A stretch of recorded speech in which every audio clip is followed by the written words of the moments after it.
Bienvenidos y bienvenidas a una nueva clase de Historia Argentina. Mi nombre es Gabriela Gómez y en la clase de hoy vamos a conversar sobre la vida privada en la Argentina conservadora en el periodo que transcurre entre 1880 y 1916. En las clases anteriores hemos analizado los principales aspectos del modelo agroexportador, así como las condiciones que hicieron posible la incorporación de Argentina al mercado mundial y sus limitaciones, así como el agotamiento de ese modelo en el periodo que transcurrió entre finales del siglo XIX y la crisis internacional de 1930. Entonces, esta clase dialoga con otra que veremos a continuación acerca de el orden conservador, es decir, cuáles han sido las principales características de ese régimen político como parte de una estructura institucional que implicó distintas posiciones de poder y una fuerte expulsión de las mayorías de los mecanismos de decisión política. A los fines de esta clase, entonces, nuestro principal objetivo va a ser analizar los espacios a los cuales tuvieron acceso hombres y mujeres y las nuevas posibilidades que presentaron en una sociedad que se estaba urbanizando a un ritmo muy acelerado y en un periodo en el cual se estaba construyendo la Argentina moderna. En ese sentido, retomando a Dora Barrancos, repasaremos algunos aspectos respecto a la maternidad no deseada, cómo se ha manifestado la prostitución y la diversidad demográfica y familiar, para dar cuenta cómo se han complejizado las relaciones individuales y sociales en este periodo. Asimismo, daremos cuenta algunos elementos de la vida pública y privada y sus distintas maneras en que ha sido vivida por hombres y mujeres. A modo de repaso diremos que el orden oligárquico más o menos se extendió en el periodo que va desde 1880 hasta la crisis de 1930. El orden oligárquico básicamente se caracterizó por ser un orden político de carácter excluyente de las mayorías, es decir, un orden cerrado verticalista que asumió sus propias características, depende del país que se analice. Una de las características comunes tiene que ver con, las distintas maneras de restringir de facto el voto, ¿no? Es decir, una serie de mecanismos mediante los cuales se ha conseguido excluir a personas que sí podían votar. Era muy común entonces la implementación de barreras para el voto. Es decir, el día de la votación era necesario contar con el empadronamiento y muchas veces lo que ocurría es que, se robaban las urnas, había amenazas para no ir a votar. Es decir, pensemos que los actos electorales durante los regímenes oligárquicos estaban plagados de violencia. Y de ese modo también había personas que consideraban que ir a votar implicaba un riesgo para su propia vida. Asimismo, el fraude electoral era la manera por excelencia de alterar la voluntad popular. Pensemos, por ejemplo, que en Argentina funcionaba un sistema electoral basado en la denominada lista completa, ¿no? Que era un sistema que le aseguraba al Partido Autonomista Nacional tanto la unanimidad en el Congreso como la exclusión de las minorías. ¿No? Esto ya da cuenta del conservadurismo del manejo de la política, ¿no? Por otra parte, está la cuestión del desprecio por las mayorías y por la democracia. Esto de alguna manera legitimaba una concepción aristocrática de la manera de hacer política. Otra cuestión tuvo que ver con lo que ya mencionamos, que fue el fraude electoral como una práctica sistemática que tendió a favorecer al partido de la oligarquía, al Partido Autonomista Nacional. Otro de los puntos centrales a mencionar tiene que ver con el unicato, ¿no? Esta práctica de ejercicio del poder ejecutivo basado en el autoritarismo y en la idea de que el poder ejecutivo asumía facultades extraordinarias, es decir, ejercía la suma del poder público Y esta manera de hacer política basada en el unicato servía tanto para beneficiar al partido de la oligarquía como para disciplinar a las voces disidentes. Otro punto importante tiene que ver con el control de la sucesión presidencial, que fue muy potente en ese periodo debido al pacto entre gobernadores y senadores. Y, por supuesto, la intervención provincial, ¿no? Que era una práctica recurrente para asegurar el poder del Ejecutivo y de ese modo robustecer la Liga de Gobernadores. Esta manera de hacer política estaba basada en el positivismo y también en una concepción darwiniana de la sociedad, ¿no? Es decir, esta idea, o mejor dicho, esta convicción de que existían efectivamente sectores naturalmente dotados, naturalmente entre comillas, dotados para gobernar, ¿no? Debido a la acumulación de ciertos saberes. Pero además existía una fuerte desconfianza hacia las masas populares. Esta fuerte desconfianza hacia las masas, que reafirma esta concepción aristocrática de la política, fue, digamos, una manera de justificar de manera indirecta el rechazo sistemático al sufragio universal y también de justificar el fraude electoral.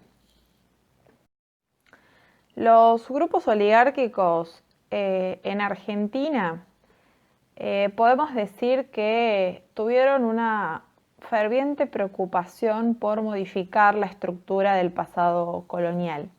Y en ese sentido es que crearon o se abocaron a construir, mejor dicho, ¿no? Una nueva organización jurídica y estatal para la cual se sirvieron de los modelos europeos. En ese sentido es que se han dictado el Código de Justicia, militar, el Código Civil y comercial basados en modelos europeos. Los grupos oligárquicos también mantenían ciertos consensos, es lo que llamamos consensos intraoligárquicos. En el caso de Argentina, estos consensos estaban dados por la idea del progreso. Una idea de progreso, por supuesto, asociada al hombre blanco y al hombre europeo, de ahí la idea de apostar por atraer inmigrantes europeos, principalmente del norte de Europa, y de ahí que los grupos oligárquicos en Argentina hayan optado por un tipo de inmigración que fue la inmigración masiva y permanente. Asimismo, otro de los consensos intraoligárquicos tenía que ver con la idea de que el rol de Argentina en el mercado mundial se basaba en la exportación de materias primas, ¿no? Y eso generó una serie de consensos porque se entendía que la única manera que tenía Argentina de alcanzar cierto desarrollo y madurez económica era a partir de la exportación de productos primarios. Esto no significa que no haya habido discusiones internas al interior de los grupos oligárquicos, principalmente en función del rol que debía ocupar el Estado y qué grado de intervencionismo era tolerable o no, pero lo cierto es que parte del ejercicio de la dominación oligárquica tiene que ver con poder comprender los mecanismos que hicieron posible los consensos intraoligárquicos, porque en torno a los cuales giró esta forma de dominación social que, como dijimos, se basó en la exclusión de las mayorías de los mecanismos de decisión política. Asimismo, vale la pena recordar que en esta creencia, en esta fe en el progreso, es que los grupos oligárquicos llevaron adelante un fuerte proceso de secularización. Esto implicó ciertas tensiones con grupos católicos. Así todo, básicamente, la oligarquía, o los grupos, mejor dicho, oligárquicos, llevaron adelante un proceso de separación entre la Iglesia y el Estado, y ahí podemos mencionar una serie de leyes que han sido muy potentes y también de vanguardia para la época. Digo de vanguardia si lo comparamos con lo acontecido en otros países latinoamericanos. En este sentido tenemos que en Argentina en 1884 se sanciona la ley 1420, que es la que garantiza la educación laica, obligatoria y gratuita. Obviamente la sanción de esta ley implicó una fuerte oposición de la Iglesia Católica y una ruptura en términos de relaciones exteriores con el Vaticano. También se sancionó la ley del divorcio, se sancionó la ley del matrimonio civil bajo el gobierno de Juárez Celman y también se sancionó la ley de registro civil, que instauró el Registro Nacional de Personas, ¿no? Esto implicó también un fuerte golpe para la Iglesia Católica debido a que hasta ese momento, hasta 1884, era la Iglesia la que llevaba el registro de los nacimientos y las defunciones. La segunda mitad del siglo XIX y durante las primeras décadas del siglo XX, Argentina estuvo atravesada por una serie de transformaciones a nivel social, producto de la aluvión poblacional de carácter multiétnico, también transformaciones de carácter económicas, que se tradujeron en algún punto en una suerte de diferenciación social y empezaron a aparecer algunos signos de modernidad cultural urbana. Esto se evidencia en la proliferación de centros urbanos y el surgimiento de ciertos dispositivos de entretenimiento, tanto para los sectores populares urbanos como para las élites. En ese sentido, la vida urbana va a provocar una serie de modificaciones a nivel cultural y en los espacios de sociabilidad, es decir, van a aparecer nuevas formas de vínculos sociales y nuevas formas de relacionarse tanto en el plano de los sentimientos como en el espacio público y en el espacio privado. Como veremos a continuación, en este contexto de modernización urbana van a surgir una serie de espacios en los cuales se van a manifestar el deseo de exhibición frente y con otros cuerpos, se van a manifestar distintas fuentes de placer, pero también de dolor. Eso tiene que ver con la expansión de el mercado de lo que se llamó la prostitución y también las whiskerías. Ahora bien, cuando hablamos de centros urbanos, los mayores espacios urbanos de ese periodo, es decir, la Argentina del siglo XIX o finales del siglo XIX, estamos hablando de principalmente Buenos Aires, Rosario y Córdoba. Ahora bien, cuando hablamos de la consolidación de la Argentina moderna desde el punto de vista cultural, esto hay que pensarlo en un sentido de un proceso de transformación a largo plazo que de algún modo convive al interior del país con patrones de conducta, mejor dicho, con la supervivencia de patrones de conducta que son antiguos. Por ende, puede no sorprender que si en las regiones del interior la modernidad era una fórmula todavía más o menos precaria, no todo lo tradicional era sinónimo de opresión para los individuos. De hecho, podemos encontrar que a finales del siglo XIX se observan, tanto en los grandes centros urbanos como en lo que se denomina el interior del país, mayor libertad de los cuerpos, principalmente de los femeninos, aunque aquí habría que hacer una digresión según la clase social, pero también cierta tolerancia con la sexualidad y los espacios de relajamiento o más bien de ocio. Claro que esta condescendencia era más visible a medida que se descendía en la escala social. Con eso lo que queremos decir es que estamos en un periodo en el cual se evidencia nuevos tiempos y estas grandes transformaciones que se produjeron en las ciudades de manera más rápida respecto a el interior del país. Es decir, que rápidamente las ciudades ofrecieron una multiplicación de alternativas para satisfacer distintas necesidades que afloraban en la esfera de lo privado y por supuesto también de lo público, ¿no? Aunque claro está que con mayor posibilidad de usufructo por parte de los varones.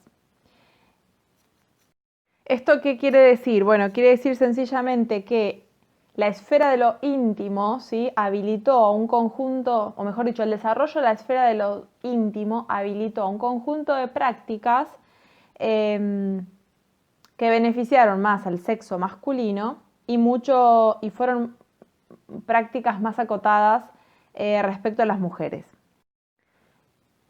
Por otra parte, en el campo de lo público, digamos, comienza a desarrollarse un conjunto de instituciones recreativas que se van a multiplicar a lo largo del periodo y que van a permitir nuevas sensibilidades, así como la ampliación, ¿no?, de interacción entre las personas.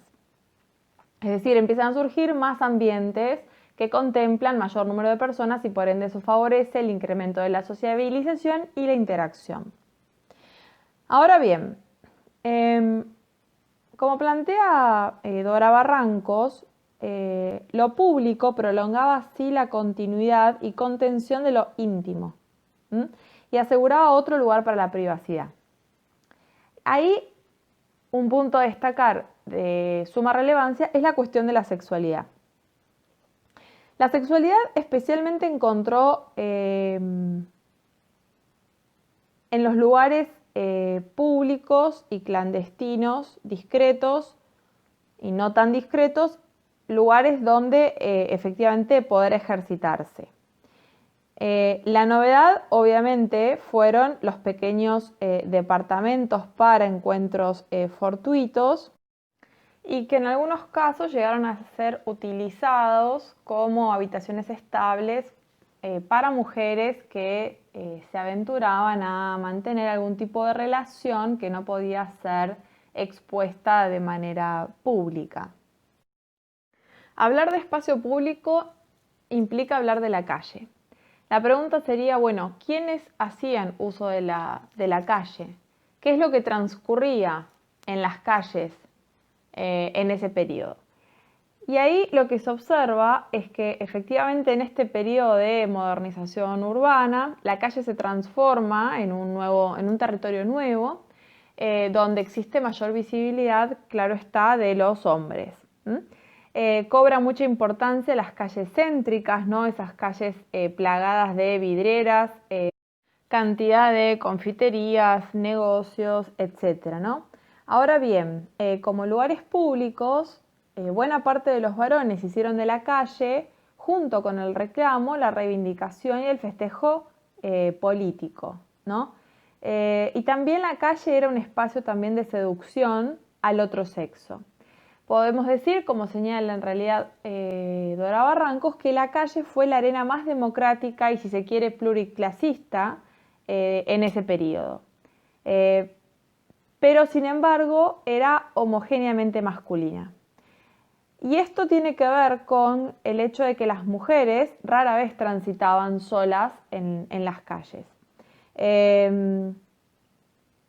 Las mujeres casi siempre iban acompañadas, al menos esa era la buena costumbre, por otras mujeres. Era de mala costumbre que las mujeres caminaran solas. Eso era signo de mal comportamiento. De hecho, algunas mujeres iban acompañadas por niños dispuestos a ganarse algunas monedas con el objetivo de que estas mujeres aparezcan en sociedad o en el espacio público acompañadas de ese otro, ¿no? Y claro está que para la enorme mayoría de las mujeres las cosas en la calle eran bastante diferentes respecto a los hombres. ¿Por qué? Porque, bueno, además de que no era signo de buena costumbre ver a una mujer sola, la calle implicaba una amenaza a la privacidad y una inundación de lo íntimo, ¿no? Es decir, para las mujeres sí hubo una ruptura en la continuidad entre lo íntimo y lo público. ¿Por qué? Porque pocas mujeres podían apropiarse libremente de los espacios públicos de manera espontánea, tal como lo hacían los hombres.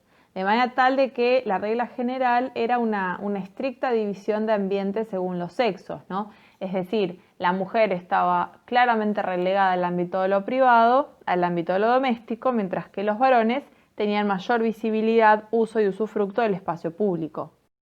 Por ejemplo, ¿dónde y en qué espacios conversar sobre cuestiones íntimas y privadas? Bueno, ahí lo que se encuentra es que los varones podían conversar de estas cuestiones prácticamente sin ningún tipo de escrúpulos en cualquier bar o café, mientras que las mujeres tenían que recurrir a relaciones de parentesco, amigas íntimas, y conversar sobre estas cuestiones en el espacio doméstico, que era el espacio de la intimidad, es decir, que casi como en un espacio de confesionario, ¿no? Donde las mujeres por lo general se apoyaban en estos lazos de parentesco, principalmente primas, tías, hermanas, etc. Y aquellas mujeres que salían del hogar por necesidades estrictamente laborales, encontraban en sus compañeras de fábrica o talleres alguna amiga confidente, de la misma manera que las amas de casa que vivían en algún conventillo probablemente encontraban allí alguna vecina con la cual compartir sus preocupaciones o bien manifestar algún tipo de alegrías. Ahora bien, como decíamos, si bien las mujeres no podían disfrutar del mismo modo que los varones del espacio público, claro está que las mujeres más distinguidas gozaban de mayor libertades, ¿no? Debido a que estaban menos expuestas a tener que rendir cuentas acerca de, bueno, a qué encuentros acudían, a qué reuniones y citas acudían, de manera tal de que se puede evidenciar que en estas mujeres distinguidas hubo una mayor autonomía en lo público, lo que les permitió de algún modo una mejor gerencia de su vida privada. Podemos decir que el denominador común del periodo fue el modelo patriarcal de familia, de una familia extensa con una enorme cantidad de números de hijos e inclusive miembros agregados, es decir que, bueno, miembros agregados que no siempre eran parientes. Es decir que el modelo de familia dominante, sobre todo para las familias patricias, era mantener una alta tasa de natalidad. Muy raramente se encontraban familias nucleares, ¿no? Es decir, con un escaso número de hijos y una familia integrada por padre y madre. Por lo general, en las familias aristocráticas, tanto de la capital como de las provincias, las familias eran muy numerosas y cuando había pocos niños o no había niños, eso era señal de cierta preocupación social y de toda suerte de comentarios, ¿no? Sin embargo, para los sectores medios en ascenso, si bien existía obviamente el mandato de la maternidad y el mandato de los quehaceres domésticos, las mujeres de este sector social optaban por reducir el número de hijos. Pensemos que se trataba de profesionales, comerciantes, pequeños empresarios, ¿no? Ese es el tipo de familias de clase media urbana al cual hacemos referencia. Muchos de ellos eran empleados con cierto rango en la administración pública. Y la idea de limitar el número de hijos tenía que ver con la aspiración de enviarlos a la universidad, ¿no?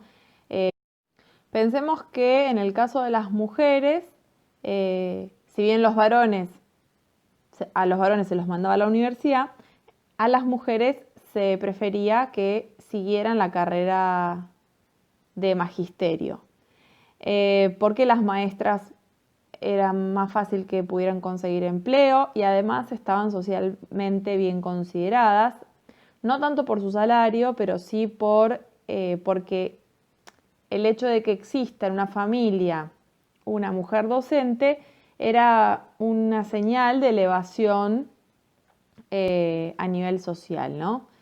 Muchas de estas mujeres que se inclinaban por la carrera del magisterio luego seguían la carrera de letras.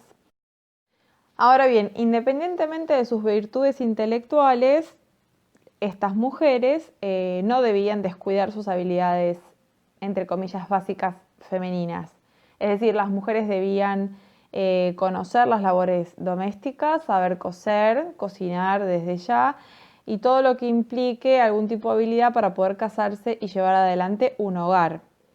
Entre los grupos más abiertos a nuevas ideas, tales como liberales, socialistas e incluso anarquistas, la educación femenina era un valor fundamental, ya sea en el campo de las letras o inclusive en el campo musical. De hecho, algunas familias de clase media baja hacían enormes esfuerzos para, por ejemplo, comprar un piano.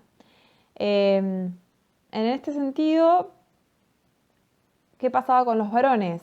Bueno, podemos decir que los varones que no continuaban estudiando, la verdad que no tenían mayores inconvenientes porque no les faltaba oportunidad de empleo, ¿no? Podían incorporarse sin ningún tipo de dificultad en tareas técnicas, administrativas, y si tenían habilidades manuales también podían desempeñarse en ese campo. Claro está que gozaban de mejores oportunidades en el servicio público. Veremos a continuación qué pasa con las familias de franja de los trabajadores.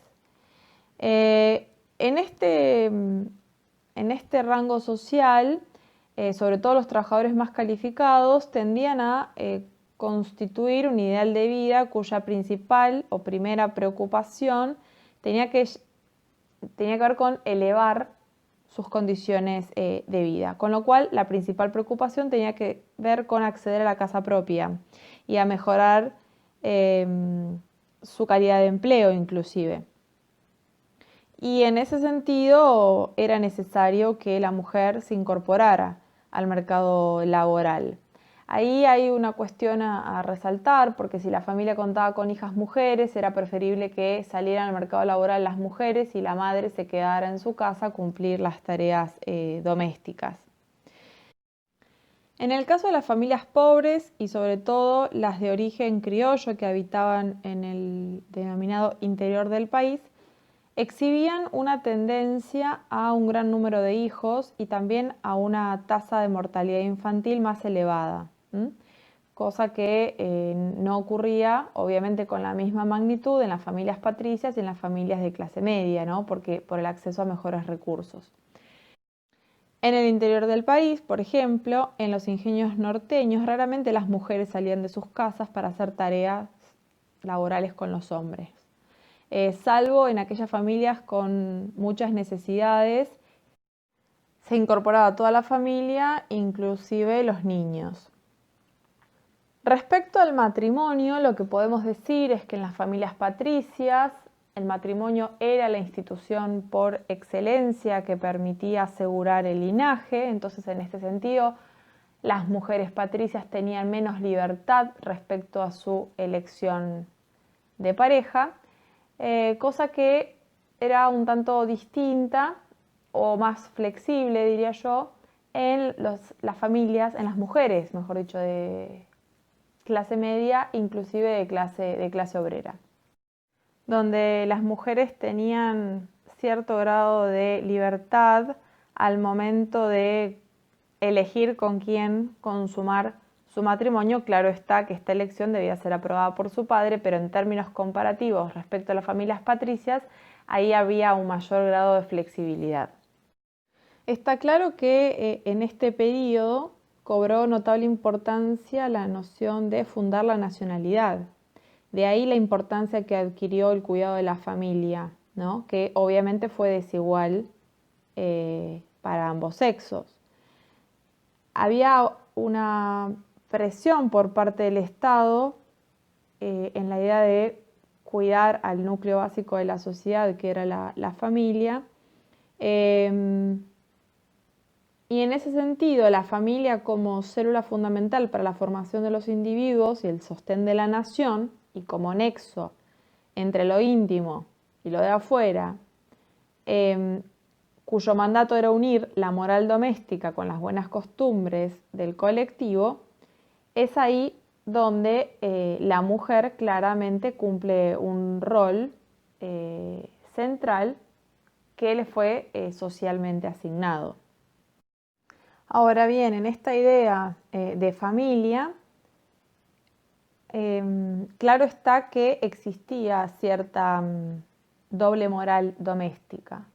Por ejemplo, lo que quiero decir es que había, más allá de la clase social, ciertos temores eh, que compartía, por ejemplo, la Iglesia Católica con los socialistas, ¿no? Que amenazaban que podían ser, o más bien operar como una amenaza para la estructura familiar. Por ejemplo, ¿qué podía operar como una amenaza? Bueno, el alcoholismo, la promiscuidad, las enfermedades de transmisión sexual, la idea de que las mujeres abandonaran el hogar para ir a trabajar descuidando la crianza de sus hijos. Bueno, todas estas cuestiones eran vistas como una amenaza para el seno familiar. La vida urbana se asociaba a una vida agitada, ¿no?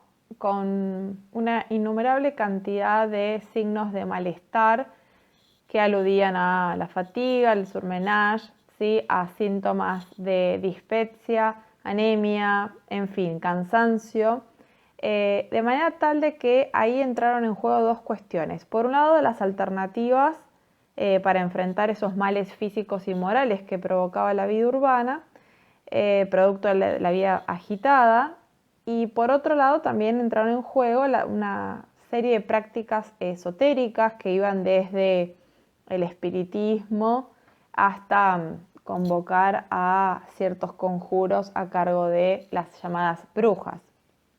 Pero claro está que una de las estrategias para eludir de la vida urbana y de la agitación, lo que hoy se llama estrés urbano, eran los viajes. Dentro de los viajes encontramos por lo general los viajes de placer. ¿Qué sector social podía hacer los viajes de placer? Claramente las familias patricias, cuyo destino de esparcimiento eran los viajes a Europa. En los viajes a Europa se cargaba por lo general a toda la familia y a buena parte de lo que se llamaba la servidumbre. En algunos casos se aprovechaban esos viajes, que eran por lo general de larga permanencia, para que los jóvenes de esa familia pudieran entrar en contacto con algunas instituciones educativas, no tanto porque fueran a obtener un título universitario en el exterior, sino más bien como una experiencia de sociabilidad. Por supuesto, París era como el lugar predilecto por las familias patricias, y estos viajes tenían, digamos, como pretensión estrechar lazos con el viejo mundo, de manera tal de que pasaban parte del tiempo en Buenos Aires y parte del tiempo en el exterior. Ahora bien, en el caso de las familias tradicionales, pero aquellas que estaban entre los segmentos más empobrecidos, también es de notable relevancia el rol que ocupaba la servidumbre. Y esto es así porque tener enorme cantidad de servidumbre era parte de distinción social. Otro de los espacios de descanso típicos de las familias tradicionales del interior del país eran las quintas. Esto fue típico en el caso de familias tradicionales de Salta, Tucumán, etc. Un hábito también muy típico de las familias litoraleñas era la playa, y por ende Mar del Plata se había convertido en el espacio de veraneo de la élite. Desde ya era muy distinto los lugares de veraneo y de descanso a los cuales acudían las familias de clases medias en ascenso, digamos. El veraneo de este tipo de familias era muy común que transcurriera en lugares situados alrededor de las ciudades, ya sea tanto paseos a las costas de ríos, lagunas, montañas o bosques. También era, digamos, muy típico participar de fiestas al aire libre, pero claro que estas familias en ascenso buscaban, obviamente, incrementar sus ahorros de manera tal de poder mandar sus hijos a la universidad y además poder acceder también a una mejor vivienda, o incrementar los espacios de la vivienda ya adquirida. De todos modos, hay que señalar que aquellos sectores medios bien acomodados podían darse el lujo de hacer un viaje a Europa. Otro tema que convoca esta clase tiene que ver con cómo se resolvía la maternidad no deseada. Está claro que el descenso de la natalidad fue más típico del deseo por mejorar las condiciones de vida de los sectores medios urbanos. Y en parte esto respondía a que algunas mujeres tendieron a privilegiar la reducción del número de hijos y a privilegiar tanto la educación de sus hijos como su ascenso social. Y en parte esto se debió a una firme voluntad de las mujeres por controlar la cantidad de hijos. De manera tal de que la contraconcepción y esta idea de regular la cantidad de hijos formó parte de las ideas del denominado campo más libertario, es decir, libre pensamiento, de las ideas anarquistas, ¿no? Es decir, de un conjunto de mujeres que defendían el derecho a regular los embarazos y, por supuesto, la medida contraconcepcional que tuvo más aceptación fue el coitus interruptus. A esta medida le siguieron los lavajes y aquellos sectores sociales más acomodados podían utilizar medios mecánicos que eran más costosos, como el uso del condón. De todas maneras, existía un problema también que tenía que ver con la interrupción del embarazo. Es decir, aquellas mujeres que no deseaban más hijos recurrían a prácticas abortivas. Esto era así comúnmente entre las mujeres pertenecientes a los sectores populares, que acudían a las comadres y a las parteras para realizar dichas prácticas, en la mayoría de los casos con un riesgo de muerte muy, muy elevado. También es cierto que otras de las estrategias que llevaron adelante las mujeres decididas a no aumentar el número de hijos tuvo que ver con la idea de, bueno, si no se podía evitar el embarazo, lo que sí se podía impedir eran los nacimientos. Y ahí es donde se incrementaron las prácticas abortivas, donde obviamente la mortalidad por infección puerperal fue indudablemente alta. También es cierto que aquellas mujeres que podían pagar mejores parteras disponían de mejores prácticas abortivas.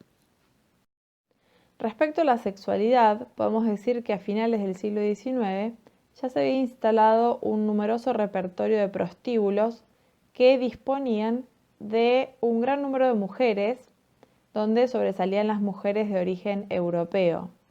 Como se sabe, si bien la prostitución no fue una cosa nueva, lo novedoso de ese periodo fue la magnitud que cobró la prostitución en la medida en que se transformó en un negocio de gran escala, con una fuerte articulación a nivel internacional, de manera tal de que Argentina fue reconocida a nivel internacional como uno de los lugares de mayor incidencia en materia de trata de blancas. Rosario, por ejemplo, fue una de las ciudades donde la prostitución apareció como un fenómeno de inédita envergadura que involucraba, o mejor dicho, articulaba o está articulado con el poder económico y el poder político. De manera tal de que esto representó una gran problemática para las distintas comunas, de la misma manera que también se extendió fuertemente en Buenos Aires, y hubo intentos por legalizar dicha actividad, aunque con un fuerte rechazo de la Iglesia Católica. De manera tal de que podemos decir que a finales del siglo XIX, si bien esta actividad no se legalizó, Buenos Aires y Rosario contaban con ciertas ordenanzas en algunos municipios que apuntaban a realizar cierto control médico-sanitario por parte de las autoridades estatales. Siguiendo las tesis de los sectores más radicalizados, principalmente los anarquistas, señalaban que uno de los argumentos por los cuales se había expandido la prostitución se debía a la hipocresía del vínculo matrimonial, que por lo general respondía a la conveniencia y a razones de interés. Es decir, estaba muy arraigada la idea de que la sexualidad tenía como único objetivo la reproducción.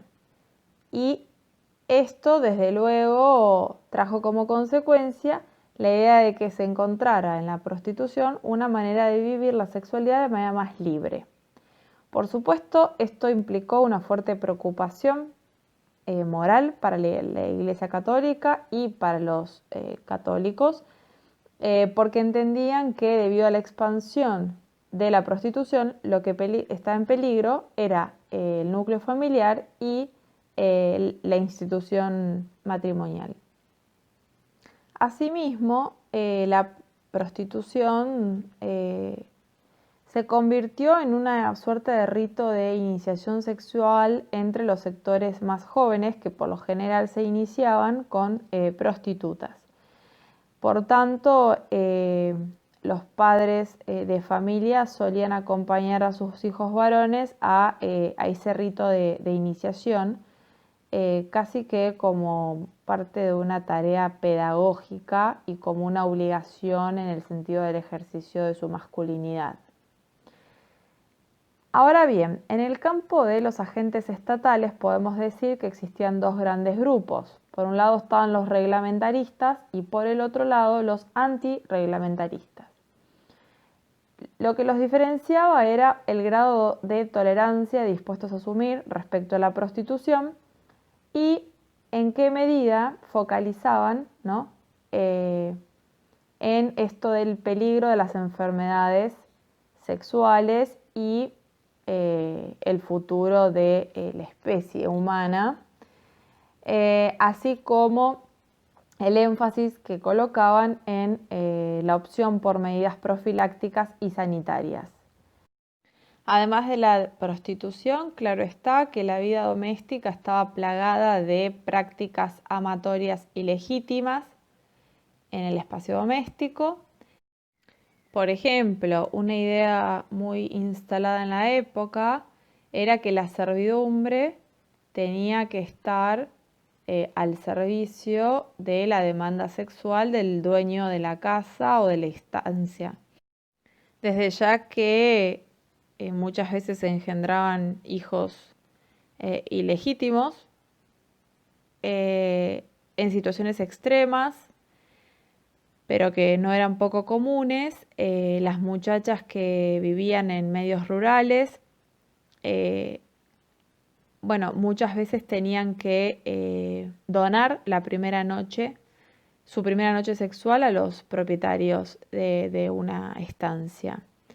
Del mismo modo, estas costumbres eran habituales en el interior del país. Respecto a la población indígena, por ejemplo, podría indicarse de que muchas de ellas estaban obligadas a ejercer la prostitución. Del mismo modo que en el ámbito urbano, el acoso en talleres y fábricas, la obligación o el sometimiento sexual era casi moneda corriente. Lo mismo que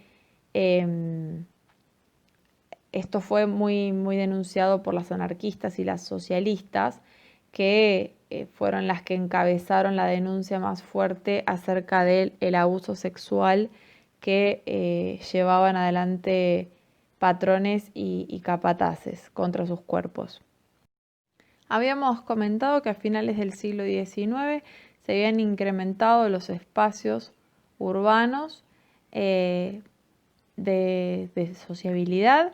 Esto fue así debido en parte al incremento de cantidad de bares, cafés y confiterías. Podemos decir que en ese periodo habían incrementado notablemente los centros gastronómicos, había proliferado el negocio de la bebida. En este tipo de negocios se ofrecían platos de comida y muchos de ellos ofrecían un espacio reservado para relaciones sexuales. En estos espacios también se frecuentaban no solo para comer, sino para escuchar grupos musicales. En fin, estos espacios, bares, cafés, casas de comida, operaban como recintos de sociabilidad muy típicos de la época. En este periodo también cabe destacar la enorme diversidad gastronómica. Podemos decir que el ritual gastronómico fue muy generoso en la época y se extendió a todos los sectores sociales, salvo los más pobres, por supuesto, quienes tenían una dieta basada en una dieta muy liviana, basada en lo que se conoce como el locro, la mazamorra. Todo ello era muy aguado, por lo general en los lugares más pobres la yerba era reutilizada. En fin, aquí estamos haciendo referencia a cómo va cobrando forma el hábito del buen comer, salvo para los sectores sometidos a la extrema pobreza, ¿no? Pero fuera de estos sectores, digamos, en este periodo, como decía, va cobrando forma el hábito del buen comer y también el hábito del buen beber. Recordemos que la bebida ha sido un problema para los católicos y socialistas, que veían en la expansión de estos recintos, bares, confiterías, donde vendían bebidas alcohólicas, una clara amenaza para los intereses proletarios, ¿no? Por considerar que el alcoholismo atentaba contra los intereses de la clase obrera y perturbaban su conciencia, además de perjudicar los programas revolucionarios. Claro que esta interpretación provenía de los sectores, si se quiere, más extremistas, ¿no? Aquellos que se oponían fervientemente a la idea de la apertura de nuevos bares y confiterías, pero también hay que señalar que estos espacios fueron espacios de sociabilidad en los cuales se tejieron muchos planes, digamos, revolucionarios o antisistemas, y en muchos casos habían servido también para gestar ideas reaccionarias que condujeron al hostigamiento a los extranjeros, de prevención también contra los sectores obreros. Son típicas las imágenes de miembros de las ligas patrióticas en cafés y otros espacios. Lo que quiero decir con esto es que en estos espacios de sociabilidad circulaban ideas transformadoras, tanto provenientes del movimiento obrero organizado como de los sectores más reaccionarios.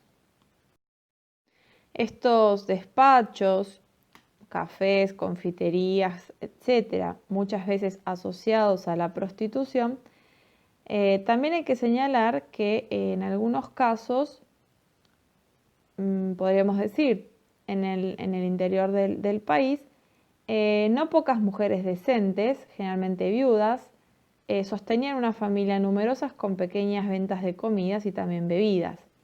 Hubo algunos espacios en los cuales las mujeres gozaron de un grado de mayor libertad y de hecho encontraron, por ejemplo, en las fiestas, en los festejos y en las conmemoraciones públicas y familiares, una oportunidad para romper la monotonía.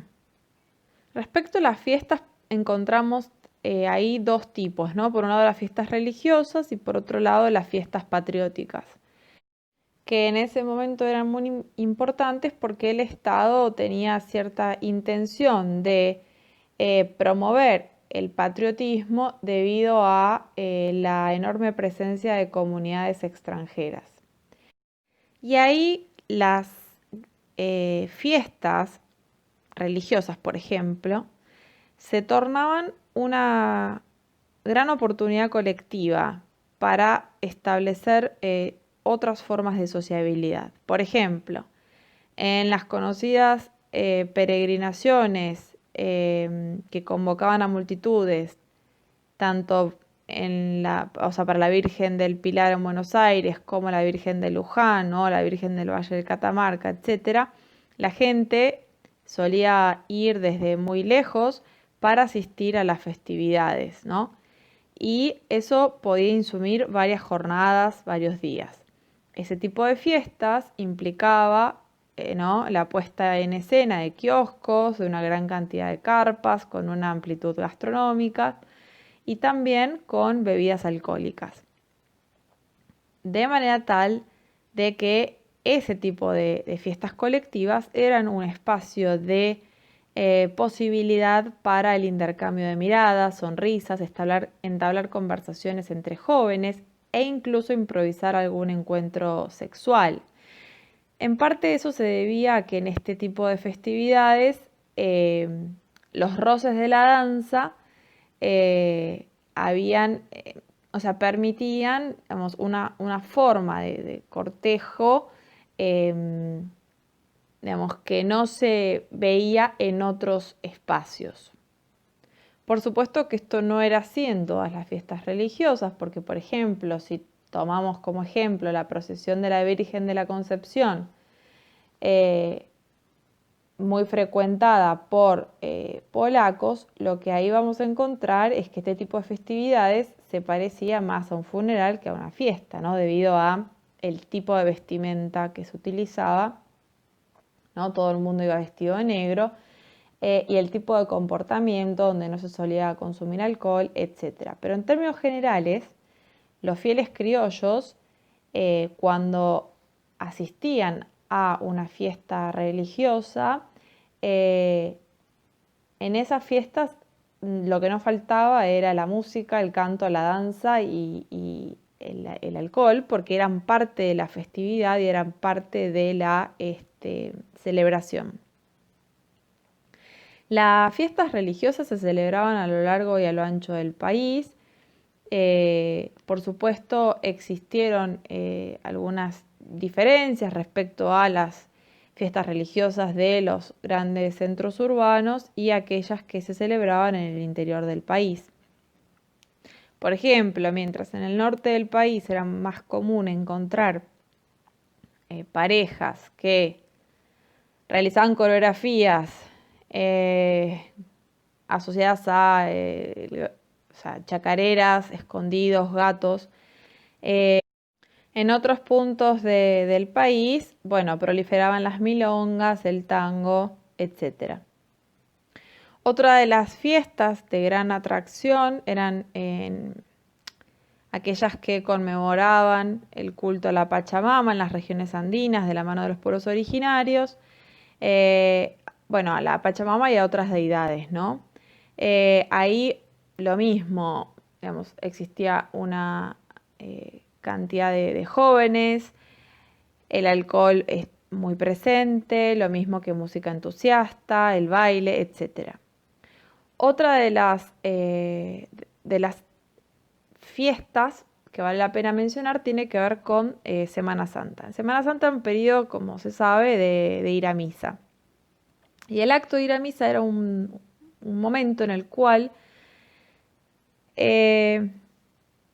los grupos patricios utilizaban la misa para ostentar, digamos, ¿no?, sus nuevas ropas. Pero en general los sectores medios e inclusive aquellos sectores que podían consumir alguna nueva prenda la utilizaban por primera vez para mostrarla socialmente en las misas. Obviamente en este contexto la fiesta por excelencia que reunía a todas las clases sociales, ¿no?, y además se daba en simultáneo a nivel territorial, era el carnaval.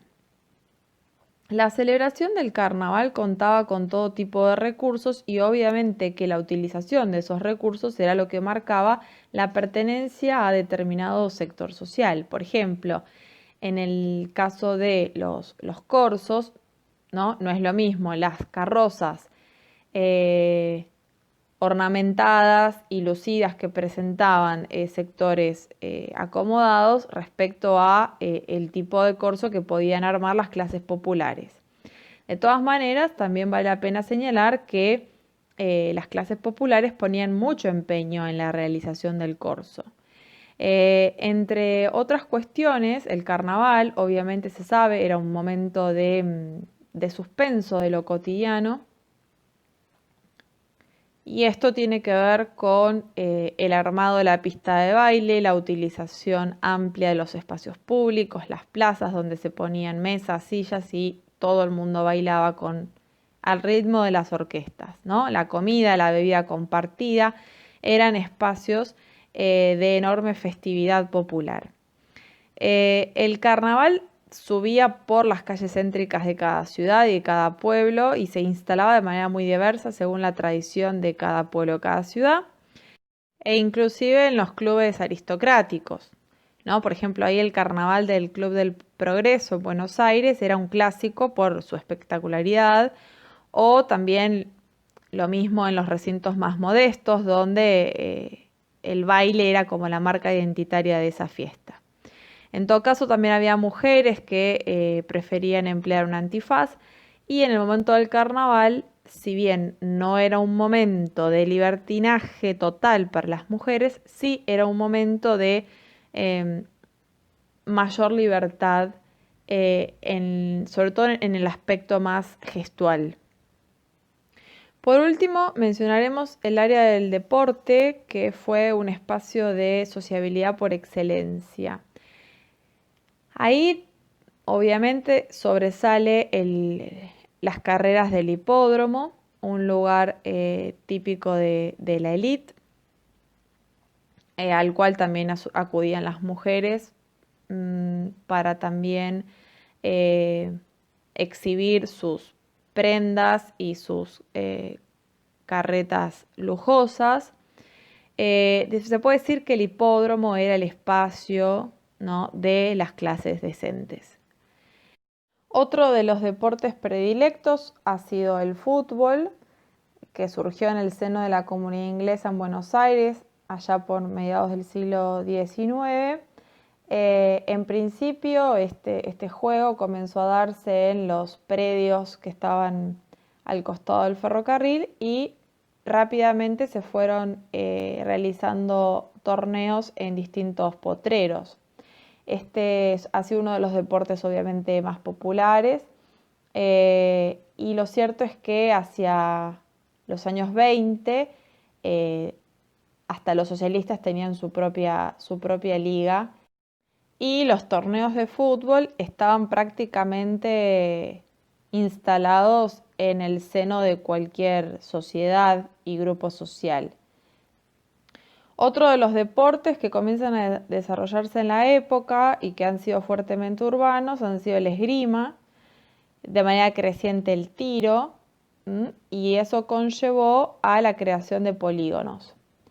De todas maneras, esgrima y tiro han sido también deportes asociados a la élite, lo mismo que el tenis y el rugby. Estos últimos, en principio, eran deportes exclusivos que, digamos,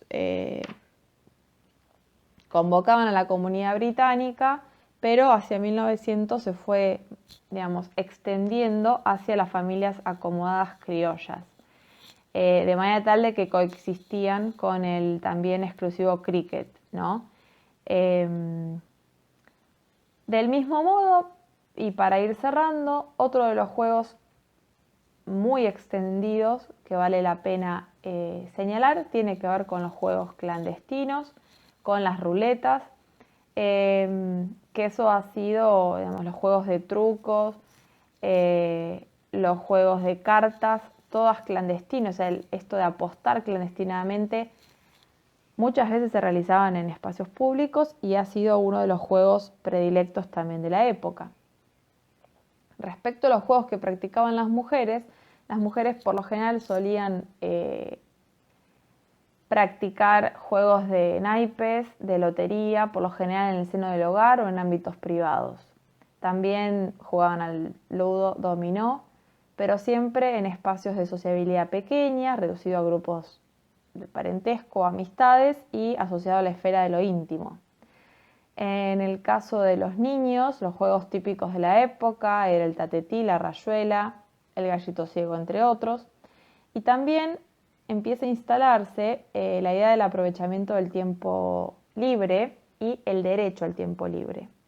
Y ahí es donde cobró gran atracción el circo. Junto al circo, la aparición de la cinematografía también ocupó un lugar hegemónico en el uso del tiempo libre en la mayoría de los habitantes de las ciudades y también en los pequeños pueblos que podían montar un cine. Por último, lo interesante de destacar es que los juegos, las fiestas religiosas y los deportes fueron instrumentos que no solamente permitieron ampliar el uso del tiempo libre, sino que fueron, digamos, mecanismos que sirvieron para romper la monotonía de lo cotidiano y permitir nuevos espacios de sociabilidad, pero también nuevas experiencias y sensibilidades y construcción de subjetividades en el periodo en el cual se estaba conformando la Argentina moderna.